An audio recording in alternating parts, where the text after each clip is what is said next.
Yes, kanonye bifurize kugubwa neza guhirwa mu byo mukora byose.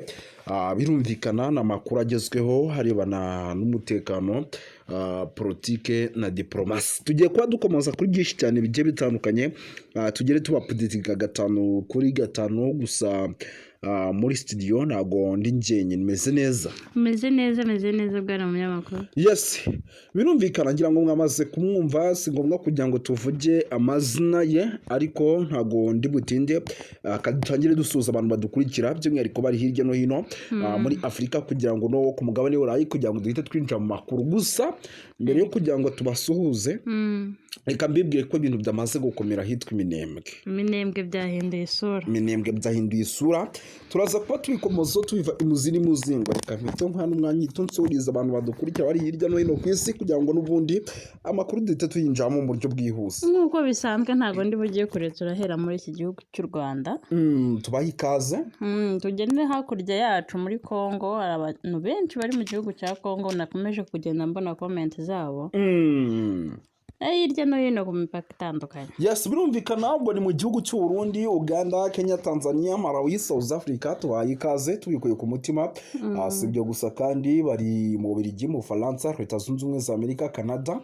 Tubaye ikaze bose tubikuye ku mutima. Uraza kunyemerera tugaruke by'umwihariko mu bice by'umujyi wa Uvira, tubabwire yuko 23 nyuma yo kwikura hagaragaye imirwano ikomeye cyane mu bice bya Sakaramabenge n'ahitwa Songo. Ngira ngo babonye yuko ari abazarindo basubiranyemo, barimo barasahura amazu y'abaturage. Hako bagira isoni nkeyo, uko bifata bagafata n'abagore ku ngufu. Abagore ku ngufu bakabafata ku ngufu nyine. Ibyo ni bimwe mu bintu bikomeje kugenda bigaragara. Turaza kuba tubikomozaho tubiva imuzi n'imuzingo.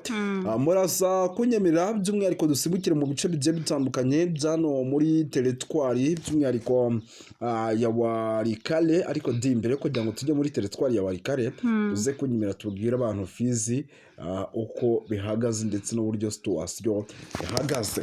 Fizi naho byakomeye. Fizi byakomeye ahitwa mu mujyi wa Makobola cyane. Icyitwa intare za Sarambwe, aho rwose ziracyakozanyaho bikomeye n'igisirikare cya M23. Ni na zimwe mu nkuru zikomeye. Turaza kuba twinjiramo tuva imuzi n'imuzingo, kuko mu kanya gato gashize bambwiraga yuko ngo hari hamaze gufatwa ibikoresho by'amoko byatandukanye. Ngo ibi bikoresho byari bimaze gufatwa rero bikaba birimo imbunda 7 zo mu bwoko bwa AK47 PKM 2. Ni ibikoresho ngo birimo izi mbunda z'ubwoko bwa 60mm Nouveau modèle zigera kuri 2. Bikaba ibikoresho birimo Motorola, ubwo ni ibyombo byo mu bwoko bwa Motorola bigera kuri 3. Ndetse amakuru mfite nuko bagiye banahafatira bamwe mu basirikare bakomeye n'ubundi b'igisirikare cya FARDC. Ibyo byose nibo bajemo umugore. Nibo bajemo umugore. Ibyo byose turaza kuba tubikomozaho tubiva imuzi n'imuzingo. Tugere tubapudetinga gatanu kuri gatanu. Mu ntara ya Kivu y'Amajyaruguru hari amakuru menshi. Turaza kuba turi gukomozaho arebana n'umutekano, politike na diplomasi. Muraza kunyemerera by'umwihariko dusibukire mu bice byano muri teritwari ya Masisi. Situation yatari ibintu byakaze. Ngira ngo turaza gukomoza ku nkuru zikomeye, yindi tubapudetinga tubabwira uko situation ihagaze. Baze no kunyemera dusimbukire mu bice byano muri teritwari ya Walikale, hitwa za Pinga. Ariko di Poeze rubabwire ko yafashwe di Poeze yaratangiye ku munsi w'ejo. Umunsi w'ejo nibwo Poeze yari yamaze kwindirirwa, twagiye tubona amafoto atandukanye. Ubu rero Poeze yari isoko y'ibitero ku Banyamulenge. Yego Poeze ubundi Poeze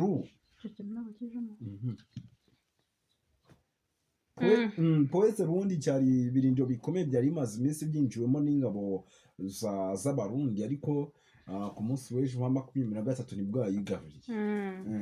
Mu gitondo cyo kuri uyu munsi rero Poeze ahatungaga ibitero bigamije kurimbura abaturage b'Abanyamulenge yafashwe. Yafashwe rova iki cyari nk'icyicaro gikuru cyaturukaga ibitero n'ubundi bigamije kurimbura abasivili b'abanyamurenge bafatwa ku ngufu, ingabo z'abarundi zaturukaga muri ibice bya za Puezero. Ariko ubu tuvugana yamaze kuba ibatombe, yamaze kuba ifatwa nabonye. Ariko yafashwe bigoranye, ni mu gihe yari imaze imyaka 8 ari igicumbi cy'ibitero. Yari umuyoboro w'ibisasu n'ibitero bya drone byakozwe n'ingabo za FARDC. Ni ukuvuga ngo aha niho ibitero bya drone za FARDC byajyaga bisa nk'ibihagurukira ndetse bikanafatira amakuru, kuko hari bene wabo batangaga amakuru. Mu by'ukuri cyari igicumbi gikomeye cyane. Aha rero hamaze kuba hafatwa mu buryo navuga ko bukomeye cyane. Ariko nze mbwira abantu ni umuntu umaye hano ibintu. Agace ka Puezero gaherereye muri teritwari ya Fizi, ahahoze hari indiri ikomeye y'ihuriro ry'ingabo zirwana ku ruhande rwa guverinoma ya Kinshasa, kigaruriwe n'abarwanyi batwirwaniho kuri uyu wa gatanu tariki 16. N'uyu munsi nyine uko wahoze ubibabwiye. Yego, ni muri Mutarama 2026. Ni nyuma y'iminsi 2 hari imirwano ikomeye hagati ku mpande zombi cyane pe. Yes, ni ukuvuga ngo aha hantu yes, urakoze cyane. Haberaga imirwano. Yego, hifashishwaga n'uruhande rwa leta mu kugaba ibitero kuri by'umwihariko 23, by'umwihariko ibitero rero bya 23 ku musada waturukaga hitwa za Mikenke ndetse no mu midugudu ihakikije. Ni ukuvuga ngo iyi mirwano bwana munyamakuru yahuje abarwanyi b'umutwe watwirwaneho ukorana na AFC 23 ndetse n'ingabo za Congo FARDC zifashwa n'inyeshyamba za Wazalendo ndetse n'iz'u Burundi. Ariko randebera uburyo ari abasore. Ni abasore, ndetse niyo mafoto yo ntwayabonye. Ni ukuvuga ngo aba bantu baba bariye Congo, hariyo ibiryo baba bariye, reka bajye banarwana. Yego, komeza. Yes, ni ukuvuga ngo amakuru aturuka aho ku bitangazamakuru bigiye bitandukanye avuga ko imirwano yatangiye mu gitondo cya kare ku gasozi ka Biruta. Aka gasozi wari uzi ko nako ibintu urabizi kamaze gufata. Ibintu byose maze kubimenya. Yego, ubwo njya ntera n'intambwe bamwe na bamwe nkabasanga twiganirira. Yes, no kuvuga ngo aka gasozi ko kamaze no gufatwa ka Biruta mbere yo kwimukamo yo kwimuka bahita basatira Puezero. Ubundi bagifata aka gasozi kakimara kuvamo ibirindiro by'umwanzi bya FARDC ndetse n'abarundi. Bahise n'ubundi bakomeza mu nzira yerekeza Puezero. Yego. No kuvuga ngo rero kwa kane twirwaniho yari yamaze kugenzura zone ya Biruta, bari bagifite bari control nayo nyuma yo kugabwaho igitero na FARDC. FARDC yaje arakaye hano ubwo byarangiye nyine bitabagendekeye neza. Yaje yari yagabye igitero ku munota wa mbere. Ubundi rega yari izi ko iri buhakure MLDP twirwaneho cyane, ariko ibintu biza kugorana. MLDP twirwaneho biza kurangira n'ubundi iri control n'ibi bice cyane, biba ngombwa yuko rero aha hantu itari haba bakure. Ubu tuvugana rero Puezero twavuga ko iri mu maboko ya M23. Yego, ndetse n'agasozi ka Biruta niyo yabanje gufatwa. Yes, Biruta niyo yabanze gufatwa, nayo ikaba yaramaze gufatwa. Wabonye ko iminara bari kuyigenzura yose ubu tuvugana cyane. We uyu ni umunara wari uri hano kuri ndeba nk'uyuba witendetse hari abari gucunga umutekano. None se bacunga umutekano baba bafashe se bakabatanga nabo bakabakubitisha umuriro bari abantu. Ntacyo babatwara. Ntabwo biba byoroshye. Ni ukuvuga ngo abenshi bamaze kuba by'umwihariko bafatwa mu buryo navuga ko bukomeye cyane. Ngira ngo igisirikare cya 23 isaha ku isaha gishobora kuza kuba rwose kiri na control n'ibindi bice, usibye kuba bafashe ahantu hari n'ibindi bice bakomeje kugenda by'umwihariko bataka mu buryo navuga ko budasanzwe. Nshuti z'akadasohoka rero bakunzi bacu, banywanyi bacu, munyemerere by'umwihariko nubwo iyi mirwano ikomeje kugenda ica ibintu muri ibi bice, ariko kandi mbabwire yuko nyamuneka no mu bindi bice bigiye bitandukanye. Ariko iyo nkuru iri kureba biravuga iki gihe narindi kukoherereza amafoto nende gukora hano yaba basore bahishe bakihisha no hejuru mu munara. Yes, no kuvuga ngo rero nyemera nkubwire yuko 23 yahanganye n'ingabo za leta by'umwihariko akitwa za Mwesoni mu kanya gato gashize. Ni muri operation rwose mbona yatunguye benshi, ni muri operation mbona yari irimo ibikoresho byinshi hagati ku mpande zombi ariko biza kurangira igisirikare cya 23 gitwaye neza cyane dore yuko rwose cyaje kuba gitsinda bikomeye ingabo z'igisirikare cya Repubulika ya Demokarasi ya Kongo FARDC. Bobi Wine wamubonye Bobi Wine ariko nawe yari kugenda atanga amakuru hirya no hino abantu be bose bari kuvuga barwanyeho umutuku wabaye umutuku no kuvuga ngo Bobi Wine hariya mu gihugu cy'Ubugande rwose ngo amaze gutanga gasupo ku myigaragambyo mu gihe ngo hagaragaramo ubujura yamaze kuba urabizi ko yari yavuze ko ngo bagomba gukora imyigaragambyo icyumweru cyose ariko bamwe muri bo mu bice bitandukanye byo mu Bugande bagiye babikora bananigaragambije ahubwo bagenda basubizwayo n'ukuntu abari ku ruhande rwa Museveni bagiye bitwararika bavuga ati ntugendere ku kimenyane wowe utora abantu bose ni abacu ntugende wishyizemo ngo ni kwa Bobi Wine ni kwa Museveni wowe ukora iki kuri ku mutima abantu bumva rero Museveni ntafite ivangura barareka kwigaragambya yes ni ukuvuga ngo Perezida Paul Kagame w'igihugu cy'u Rwanda ndabona yitabiriye irahira ya Jenerali rwose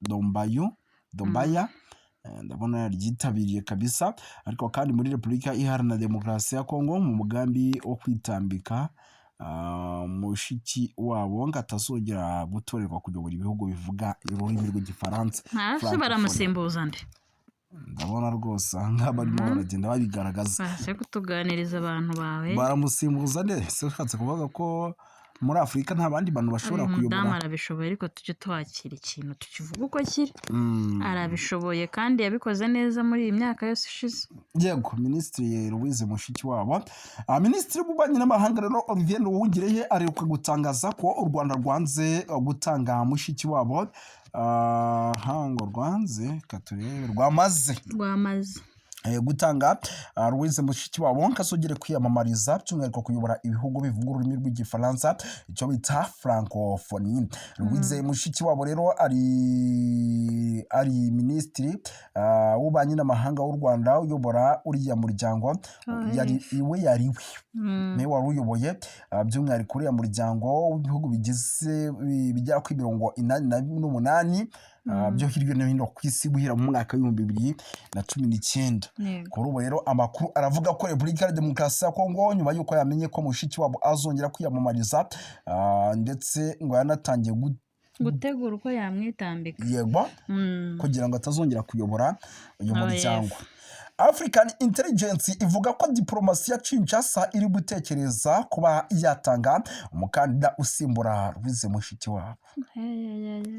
Ibi bintu biraza kuvamo ntago bivamo Kinshasa se baraduhanda nsimbizi yenda wasanga nta ufite se wumva we watanga bazana na Patrick Muyaya kaza kayobora ngaha honde tuzabireba umunsi w'ejo nguyu ngo bagomba kuzana agomba gusimbura Louise Mushikiwabo ngo kuba abantu barashaka ngo iki gitangazamakuru ngo kivuga ko guverinoma ya Repubulika ya Demokarasi ya Kongo izaganira ku ngingo zijya ku ngingo kwa 23 Mutarama mu nama y'abaminisitiri izayoborwa n'uwitwa Perezida Antoine Felix Tshisekedi Tshilombo.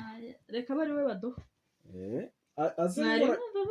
azayobora francophonie kandi Kongo ikoresha ururimi rw'igifaransa cyane ari nacyo bavuga kuruta icyo yarigabura Kongo singa Uganda cyangwa se ibihugu byo muri EAC bora bakoresha igifaransa cyane.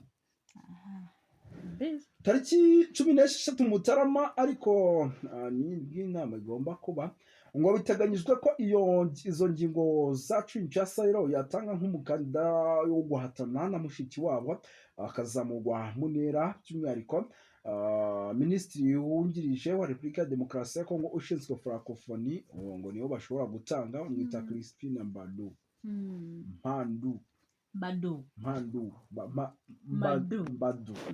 wakoze cyane Amakuru avuga ko rero Repubulika ya Demokarasi ya Kongo ifatwa nk'ishaka kwitambika Louise Mushiki wabo kugira ngo atongera kuyobora Francophonie kuko by'umwihariko bavuga ko ari umunyarwanda. Louise Mushiki wabo rero abayobozi ba Kongo Kinshasa bamaze igihe bashinza gukoresha umwanya afite mu guteza imbere inyungu z'u Rwanda, cyane cyane bigakekwa ko byaba bifite aho bihuriye n'ikibazo cya AS makumyabiri na gatatu. Repubulika ya Demokarasi ya Kongo niyibeshye cyane. Amakuru avuga ko ngo kiriya cyemezo gifatwa ku mugaragaro na Perezida Tshisekedi wa Repubulika ya Demokarasi ya Kongo. Ibyo ntibiri kugenda bivugwa. Reka tubashimire, dusubire izanga. Murakoze cyane. Natwe turagushimira.